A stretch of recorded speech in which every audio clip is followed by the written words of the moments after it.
नमस्कार, आर्या न्यूज में आप सभी का स्वागत है। मैं हूं आपके साथ प्रियंका तिवारी। खबरों को विस्तार से जानेंगे। आज दिल्ली विधानसभा का एक दिन का विशेष सत्र बुलाया गया है।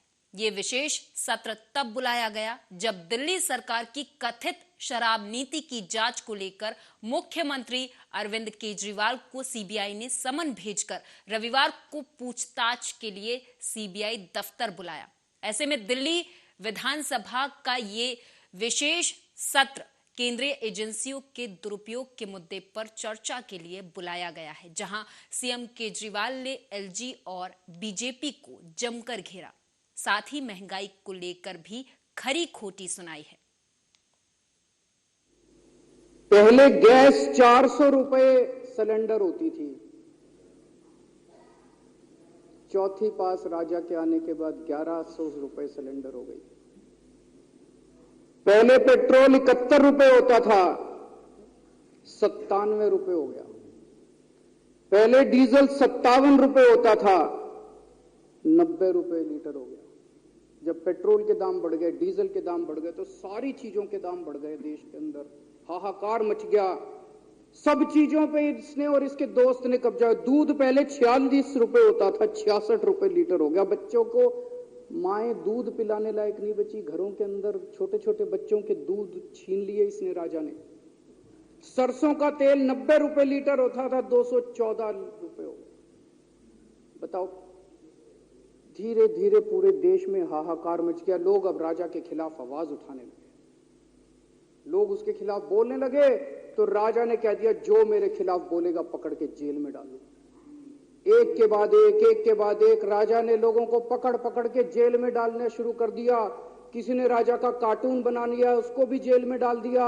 किसी ने राजा का नाम गलत ले दिया, उसको भी जेल में डाल दिया। किसी टीवी चैनल वाले ने राजा के खिलाफ लिख दिया, उसको भी पकड़ के जेल में डाल दिया। किसी जज ने राजा के खिलाफ कोई ऑर्डर कर दिया, उसको भी पकड़ के जेल में डाल दिया। ना जजों को छोड़ा, ना पत्रकारों को छोड़ा, ना मीडिया को छोड़ा। दिल्ली विधानसभा में सौरभ भारद्वाज ने एलजी की चिट्ठी को लेकर कई सवाल खड़े कर दिए। बता दें कि एलजी ने सीएम को चिट्ठी लिखी। हालांकि सौरभ का कहना है कि उन्हें पता था कि ये सीएम तक चिट्ठी पहुंचेगी नहीं। खबर प्लांट कर दी गई, चिट्ठी लीक कर दी गई मीडिया में, और किसने लीक की इसकी जांच होनी चाहिए।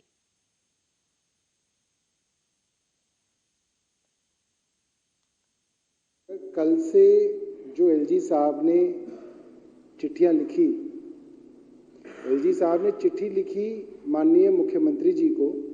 उन्हें पता है मुख्यमंत्री जी क्वेश्चनिंग के लिए सीबीआई हेडक्वार्टर में हैं। मुख्यमंत्री जी तक तो चिट्ठी पहुंचेगी नहीं। उन्होंने ये चिट्ठी मीडिया को दे दी और मीडिया के अंदर इस खबर को प्लांट करने की कोशिश की कि ये जो हाउस है, इसकी जो मीटिंग बुलाई गई है, ये गलत तरीके से बुलाई गई है, जो कि मुझे लगता है कि एक गंभीर विषय है। एलजी साहब के दफ्तर से इस तरीके की चिट्ठी का लीक हो जाना बहुत गंभीर विषय है।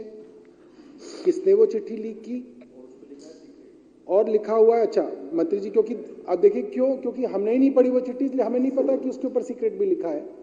जो खबर फिर एलजी के दफ्तर से प्लांट की गई, उसके अंदर वो चिट्ठी जो है वो दे दी गई, उसके जो है कंटेंट्स दे दिए गए। और मंत्री जो हैं लेजिस्लेटिव अफेयर्स के कैलाश जी, वो बता रहे हैं कि उस चिट्ठी के ऊपर लिखा हुआ सीक्रेट। अब आप ये बताइए कि क्या इसकी जांच नहीं होनी चाहिए कि एलजी साहब ने जो चिट्ठी मुख्यमंत्री को लिखी और उस पर लिखा सीक्रेट, मुख्यमंत्री के पास तो पहुंची नहीं होगी क्योंकि वो तो मुख्यालय में थे ना। उनकी सीक्रेट चिट्ठी कोई मुख्यमंत्री के दफ्तर में खोल सकता है, तो चिट्ठी किसने खोली, इसकी जांच होनी चाहिए। ये तो सीधा सीधा जो है विशेषाधिकार हनन का मामला है। वो चिट्ठी आपको एंडोर्स की गई थी, वो चिट्ठी कैसे लीक हो गई, हमारे भाजपा के मित्रों को वो चिट्ठी और उसके कंटेंट्स कहां से पता चल गए, वो चिट्ठी अखबारों को कैसे पहुंच गई। आपको सारे के सारे हक अधिकार दिए गए कि आप जब चाहें अर्जन कर दें, जब तक चाहें तब तक अर्जन कर दें, या अनिश्चित काल के लिए सिनेडाई के लिए एडजर्न कर दें। और आपको अगर लगे तो आपने जब तक एडजर्न किया उससे पहले भी बुला लें, जब आपका मन करे बुला लें। इसमें तो सरकार के विषय में भी नहीं लिखा हुआ कि सरकार कहेगी तो आप बुलाएं, मगर एक संवैधानिक परंपरा है कि सरकार रिकमेंड करती है, उसके रिकमेंडेशन पे स्पीकर जो है वो ये हाउस बुला लेते हैं। अब एलजी साहब ने इसके अंदर कंट्रोवर्सी क्यों क्रिएट की, इसको समझिए। एलजी साहब को समस्या ये है कि उनके बिना कहे ये हाउस कैसे कन्वीन हो गया। वो कहते हैं कि भाई ये हाउस जो है प्रोरोग कर दो और फिर जब दोबारा बुलाओ तो मुझसे पूछो और मैं ये तय करूंगा कि ये हाउस बुलाया जाएगा नहीं बुलाया जाएगा। अध्यक्षा महोदय, ये हाउस हम सबकी तनख्वाह देता है, इन सब बाबुओं की तनख्वाह देता है। एलजी हाउस का खर्चा भी ये हाउस चलाता है। इस हाउस का खर्चा एलजी साहब का हाउस नहीं चलाता। ये हाउस एलजी हाउस का पैसा भी देता है। वहां पे जो अधिकारी काम कर रहे हैं, जो चिट्ठियां बना रहे हैं, उनकी तनख्वाह भी ये हाउस देता है। ये हाउस सुप्रीम है, एलजी साहब सुप्रीम नहीं है। ये गलतफहमी उन्हें कैसे हो गई? और इस हाउस के जो भी मेंबर हैं, चाहे वो पक्ष में है चाहे वो विपक्ष में है, वो इस चीज को समझें कि वो इस हाउस की सुप्रीमेसी को बना के रखें। अपने राजनीतिक कारणों से आप एलजी साहब को सुप्रीम ना बनाए, वो है ही नहीं, संविधान में ऐसी व्याख्या ही नहीं है। तो इसके अंदर एक झूठी बात हाउस के विषय में कहना, ये अपने आप में एक विशेष अधिकार का मामला है। स्पीकर महोदया, आप हाउस के विषय में एक झूठ प्रकाशित कर रहे हैं, अखबारों को दे रहे हैं कि आप इसे छापिए और सारे अखबार छाप रहे हैं। अंग्रेजी के कई अखबार मैंने पढ़े, उन्होंने जो झूठ सूट उनको बताया गया वो उन्होंने छाप दिया। कैसे छाप दिया भाई? ये जो हाउस है ये बहुत बायस है, बहुत सेक्रोसेंट है, और हमारे जितने लोगों की यहाँ पे तस्वीरें लगी हैं, इनमें अधिकतर लोगों ने इस हाउस के लिए कुर्बानी दी, अपनी जान दी है कि इस तरीके के इंडिपेंडेंट हाउस बने, जिनकी सुप्रीम पावर हो, जिनके पास, जिनके नीचे जो है सारी की सारी अफसरशाही हो और जिनके कहने से सारे के सारे हो। और आज जो है इस हाउस की जो प्रिविलेजेस है उसके ऊपर सवाल उठाया गया है, वो गलत है, नहीं उठाया जाना चाहिए था। और मैं एक और बात बता देता हूं,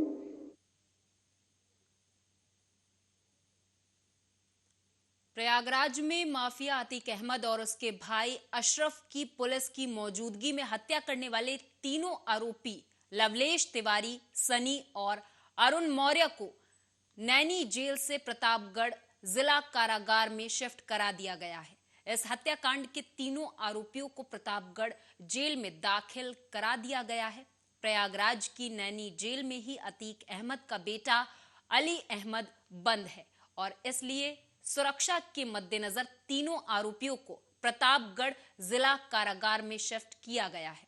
बता दें कि अतीक अशरफ हत्याकांड को लेकर पुलिस के एक वरिष्ठ अधिकारी ने बताया कि प्रशासनिक आधार पर प्रयागराज की केंद्रीय कारागार में जिला जेल प्रतापगढ़ शिफ्ट किया गया है। तीनों आरोपियों को प्रयागराज से ले जाया गया। जानकारी है कि अतीक अशरफ हत्याकांड के तीनों आरोपी कॉन्ट्रैक्ट किलर बताए जा रहे हैं और इस हत्याकांड की जांच के लिए एसआईटी का भी गठन किया गया है।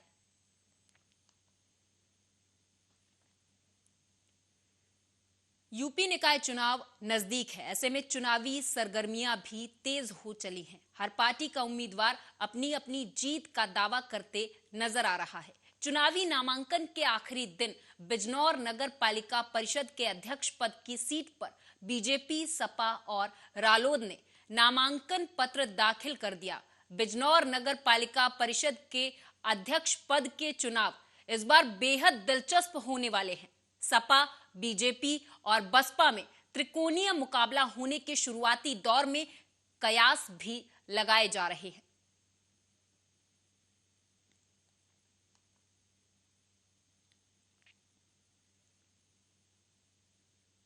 रायबरेली में संदिग्ध परिस्थितियों में गेहूं के खेत में भीषण आग लग गई। दरअसल तेज हवाओं के कारण आग ने विकराल रूप धारण कर लिया था, जिसके चलते लगभग 7 से 8 बीघा गेहूं की पक्की फसल जलकर राख हो गई। बता दें कि यह पूरा मामला डलमऊ तहसील के अंतर्गत टिकरिया मजरे साई गांव का है।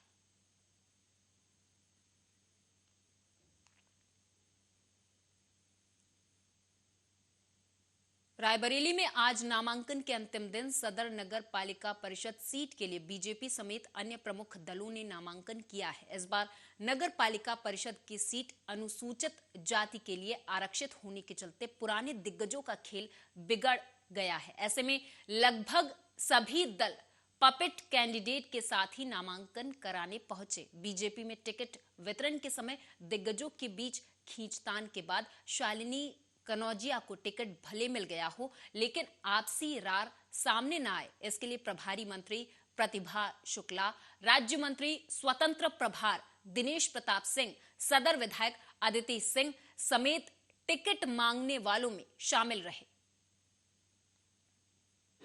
बीजेपी में कहीं कोई खराबी ही नहीं है। हमारे हिसाब से सबका साथ, सबका विकास, सबका प्रयास। हमारे जो प्रधानमंत्री जी, मुख्यमंत्री जी का नारा है, उसको यहाँ चरितार्थ होते देख रहे हैं। और हम समझते हैं कि रायबरेली की जनता, चूँकि यहाँ से हमें जिम्मेदारी दी गई, तो मुझे लगा कि बड़ा स्नेह है। और शालिनी कनौजिया के लिए सब लोग बढ़ चढ़ कर हिस्सा ले रहे हैं। सब लोग एक पूरी तरह से वादा कर रहे हैं कि हम इनको सपोर्ट करेंगे और हम फिर से यहाँ कमल खिलाएंगे, क्योंकि कमल ही ऐसा है जो समाज के आखिरी पायदान में बैठे हुए व्यक्ति की चिंता करता है। पंडित दीनदयाल जी के या रायबरेली के साथ साथ प्रदेश में कितनी सीटें की उम्मीद कर रही हैं? देखिए, हर समय ऐसी कहीं कोई खराबी ही नहीं है। हम समझते भी कानपुर में भी हुआ निर्णय, कहीं कोई भी दिक्कत है नहीं। जो बात पहले थी वही बात आज भी और हमेशा है, क्योंकि रूट स्तर पर जन जन तक, जो गरीबों तक सरकार की योजनाएं जा रही हैं, चाहे अन्न की योजना हो, चाहे मकान की योजना, चाहे राशन कार्ड की योजना, चाहे गैस सिलेंडर की योजना, चाहे पानी की, चाहे बिजली की। कांग्रेस पार्टी से अध्यक्ष नगर पालिका परिषद का प्रत्याशी बनाया गया हूँ। किन किन मुद्दों को लेके जाएंगे? सबसे पहले तो हम नगर पालिका को स्वच्छ और हरा भरा बनाना चाहते हैं, रायबरेली शहर को। और आदरणीय सोनिया गांधी, आदरणीय प्रियंका गांधी, आदरणीय हमारे राहुल गांधी जी और कांग्रेस पार्टी के रायबरेली के साथियों के साथ इनसे वो करके शहर को मैं बहुत सुंदर सा बनाना चाहता हूँ। रायबरेली जनता से अपील करती हूँ कि वो सही कैंडिडेट का चुनाव करें, जो आगे चल के उनका क्षेत्र में विकास कर सके, नगर में विकास कर सके। जो अभी तक काम नहीं हुए हैं, अधूरे पड़े हैं, या जो उनकी अपेक्षाएं पूरी नहीं हो चुकी हैं, उनको मैं पूरा करने का पूरा प्रयास करूँगी। ऐसा मैं नगर वासियों से अपील करूँगी। क्या मुद्दे हैं, किन मुद्दों को लेकर के इस बार का चुनाव?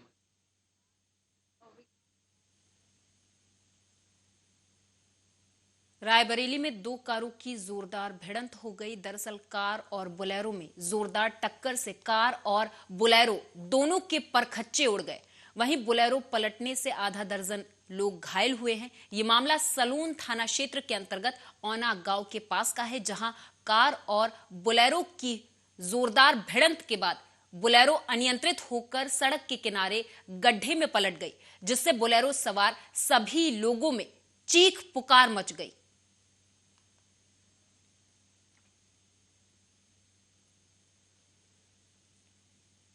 पश्चिम बंगाल की मुख्यमंत्री ममता बनर्जी ने प्रेस वार्ता करते हुए बीजेपी पर निशाना साधा। उन्होंने कहा कि मैं किसी तरह से अपराध के पक्ष में नहीं हूं, लेकिन जो हुआ और बीजेपी के राज में जो हो रहा है वो गलत है। कोई न्यायिक हिरासत में है और बाहर जाता है तो उसे मार दिया जाता है। क्या चल रहा है देश में, जिसको मर्जी मार दो। आप भी सुने। डेमोक्रेसी मेंटेन करते हैं, कार्टेसी मेंटेन करते हैं। इसी के लिए कभी कभी हम आवाज उठाता है, लेकिन हर तरह डेवलपमेंट के बारे में हम एक साथ में काम करते हैं, इसमें हम आवाज नहीं उठाता है। लेकिन हमको कोई टकराएगा तो वो चूर चूर हो जाएगा। खाली हमको नहीं, अरविंद केजरीवाल को टुकराया। क्या बीजेपी का राज में केस नहीं चल रहा है? कितना बीजेपी को अरेस्ट किया? बीजेपी का राज में क्या सब सच है, सब संत है? व्यापम केस में मध्य प्रदेश में क्या हुआ था? नकली का बारे में, एग्जाम का बारे में जो लोग इन्वेस्टिगेशन कर रहा था, 50 लोगों को मर्डर कर दिया। क्या रिजल्ट निकाला? आज बंगाल का बारे में किसी का घर में एडमिट कार्ड भी मिलता है। अरे हम तो एमपी थे 7 साल, बहुत सारे आदमी ऐसे करते हैं। तब हम जब थे सेंट्रल गवर्नमेंट का कोई इंटरव्यू मिला तो हमारे पास आते थे, आके बोलते थे दीदी एक रिक्वेस्ट करके दो ना, अगर हमारा नौकरी मिल जाए तो हम जब फॉरवर्ड करते थे मिनिस्टर को, I am just forwarding this appeal to you for your kind information. ये तो पब्लिक रिप्रेजेंटेटिव पहले तो सर्टिफिकेट भी देते थे, कैरेक्टर सर्टिफिकेट भी देते थे, पासपोर्ट में उसको साइन भी करना पड़ते थे। पब्लिक पर रिप्रेजेंटेटिव क्या बंगाल का खाली खड़ा है? जब सीपीएम का गवर्नमेंट था क्या कुछ बोला? अभी तो दोस्ती करके चलता है। एमनकी judiciary, I am not supporting any crime. मैं फ्रैंकली आपको बताती हूँ, हम क्राइम का पक्ष में नहीं हूँ। क्राइम तो बीजेपी करते हैं, वो जुल्म करते हैं, हम उसको निंदा करती हूँ। लेकिन जो हुआ था, जो हो रहा है बीजेपी राज में, अगर जुडिशियरी का कस्टडी में कोई है, वो भी अगर विटनेस के लिए जाते हैं तो उधर में भी लोगों को जैसा तरीका से मार देता है। उसका बाद कितना सेंट्रल टीम किया, कितना सेंट्रल टीम विजिट किया? क्या चल रहा है देश में? जिसको मर्जी मार दो, जिसको मर्जी काट दो, जिसको मर्जी फाड़ दो, जिसको मर्जी एजेंसी लगा दो।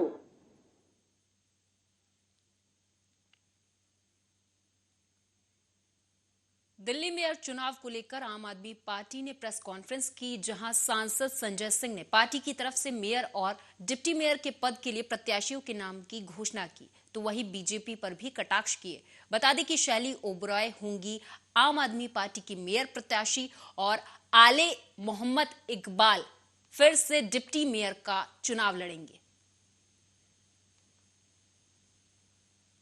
भारतीय जनता पार्टी अपने साजिशों में, अपने प्रयासों में सफल नहीं हो पाई जो मेयर के चुनाव में करना चाहती थी।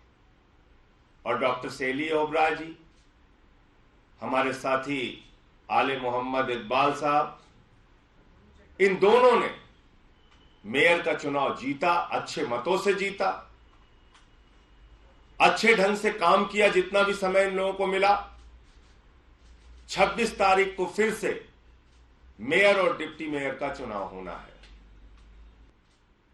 आदरणीय अरविंद केजरीवाल जी ने तय किया है कि मेयर पद के लिए 26 अप्रैल को होने वाले चुनाव में डॉक्टर शैली ओबरॉय जी फिर से हमारी प्रत्याशी होंगी और डिप्टी मेयर पद के लिए आले मोहम्मद इकबाल साहब ये हमारे प्रत्याशी होंगे। तो डिप्टी मेयर और मेयर जो अभी तक थे वो आगे भी होंगे और जैसे पहले जीत दर्ज की ऐसे इस बार भी भारी मतों से ये लोग चुनाव में जीतेंगे। 26 अप्रैल को चुनाव प्रस्तावित है। तो ये शुभ समाचार दिल्ली के लोगों को, मीडिया को देना था कि केजरीवाल जी ने और आम आदमी पार्टी ने तय किया है कि अगला जो टर्म होगा मेयर और डिप्टी मेयर का डॉक्टर शैली ओबरॉय और डिप्टी मेयर के लिए आले मोहम्मद इकबाल ये हमारे प्रत्याशी हैं। एलजी को तो पहली बात कोई अधिकार ही नहीं आपत्ति दर्ज कराने का। विधानसभा में चुन के एलजी ने भेजा है, दिल्ली की जनता ने भेजा है। विधानसभा का सत्र कब बुलाना है नहीं बुलाना है ये एलजी तय करेगा, ये विधानसभा अध्यक्ष तय करते हैं। पहले भी विधानसभा का सत्र जब चाहा बुलाया गया है, बुलाया गया, कैबिनेट के मंजूरी के बाद सत्र बुलाया जा रहा है। बीजेपी एक ऐसी पार्टी है वो इस देश के लोकतंत्र को हर स्तर पे खत्म करना चाहती है। यानी अगर गांव की प्रधानी भी ये लोग हार जाए तो उसमें कोई भी कोशिश करते हैं कि कैसे हम इस सीट पे अपना कब्जा करें। तो एमसीडी में दिल्ली की जनता ने हरा दिया, वो चीज उनको बर्दाश्त नहीं हो रही थी। 15 साल तक लगातार उनकी लूट चली यहां पे, अब वो लूट पे रोक लग गई।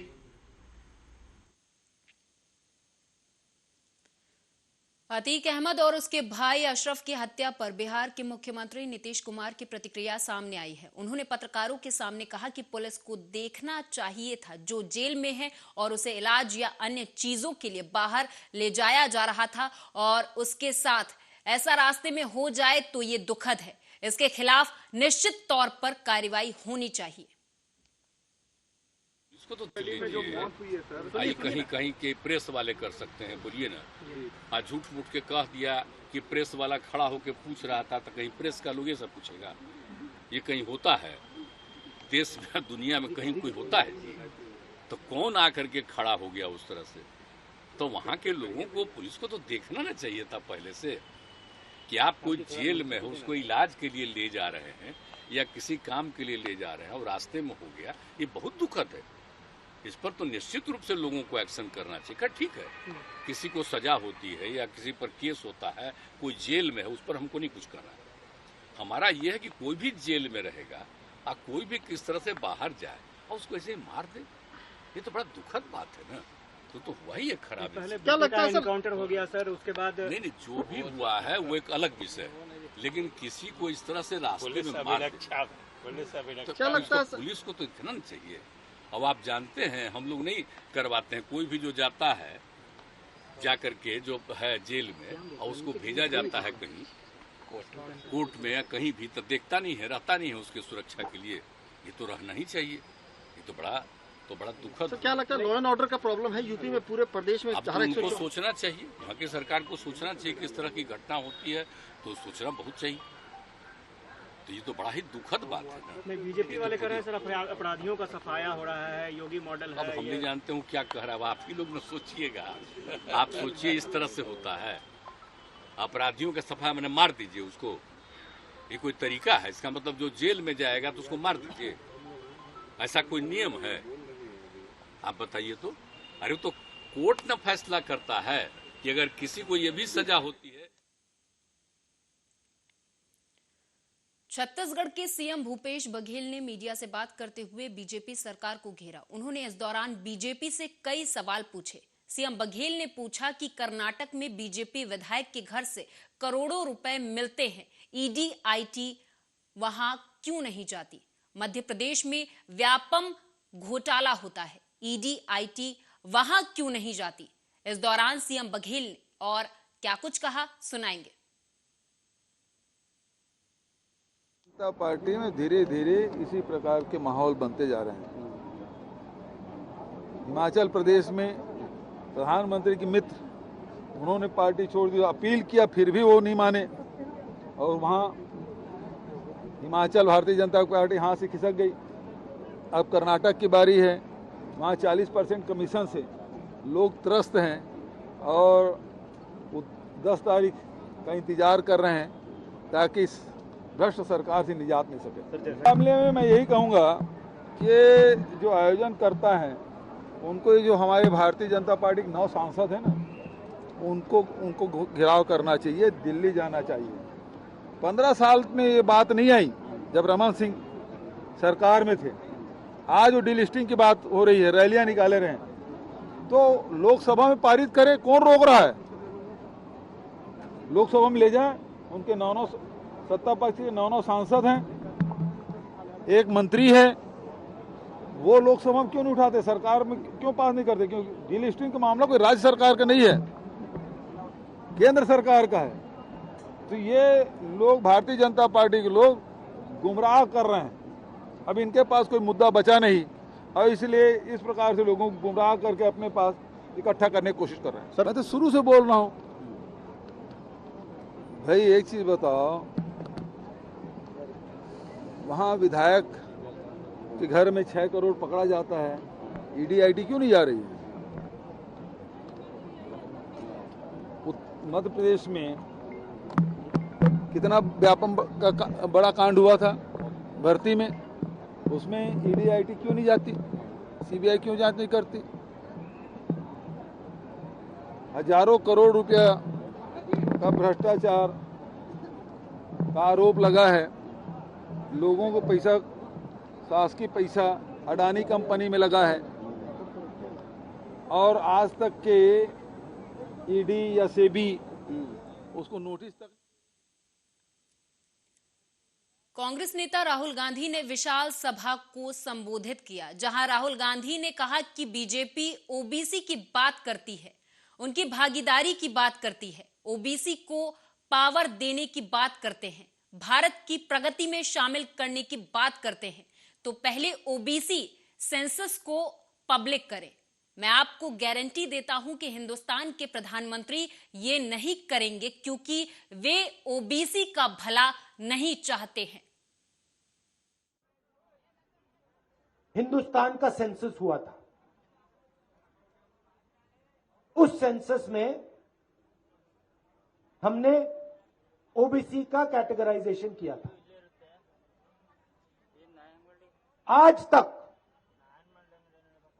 वो सेंसस रिपोर्ट पब्लिक नहीं बनाई गई है।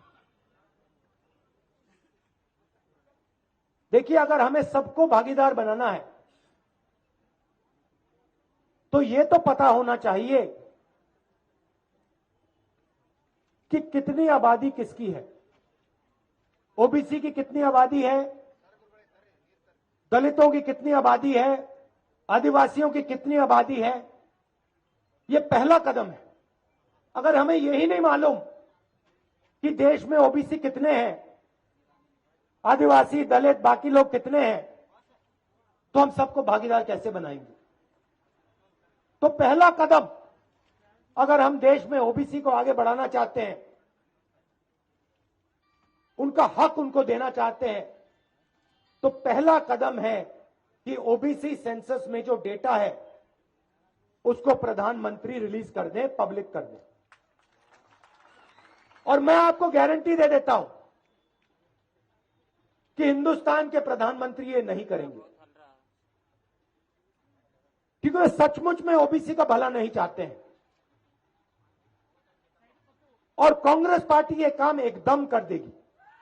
जैसे ही हमें मौका मिलेगा हम ओबीसी सेंसस को पब्लिक कर देंगे, और उससे पहले हम पूरे देश में बीजेपी पे दबाव बनाएंगे कि आप ओबीसी की बात करते हो, ओबीसी की भागीदारी की बात करते हो, ओबीसी को पावर देने की बात करते हो, भारत की प्रगति में शामिल